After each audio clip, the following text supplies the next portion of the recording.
निर्वाचन आसन्न आसंता 25 तारीख दिन भोट ग्रहण अनुष्ठित हो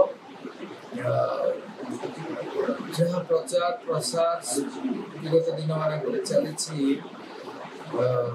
बोध हो भुवनेश्वर उत्तर निर्वाचन मंडल गुरुजन माने माँ भूमि मैंने युव बंधु मैंने समस्ते मन स्थिर कर भारतीय जनता पार्टी को विपुल संख्यार भोट देवे एवं लोक मान मन भितर पशि परिवर्तन करवा बर्तमान 24 वर्ष सरकार को परिवर्तन करवा यशस्वी प्रधानमंत्री श्री नरेंद्र मोदी जहाँ 24 वर्ष गोटे दल को शासन करने क्षमतार सुजोग देले आसंता 5 वर्ष निश्चित भाव में सुजोग देवे भारतीय जनता पार्टी एवं मोर बोध हो भुवनेश्वर उत्तर जनसाधारण मत निश्चित भाव में आशीर्वाद करेंगे ग्रामांचल ठार बस्ती पर्यंत सहरांचल पर्यंत समस्त रही श्रद्धा सब कृतज्ञ रही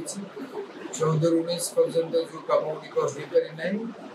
पारि निश्चित भाव में शेष कर आशा करुच्ची 25 तारीख दिन समस्ते भुवनेश्वर उत्तर जनसाधारण दुईटी पद्मफूल चिन्ह भोट देवे संशोधन को भी निर्वाचित कर मत आशीर्वाद विपुल संख्या निर्वाचित कर। नमस्कार, जय श्री राम।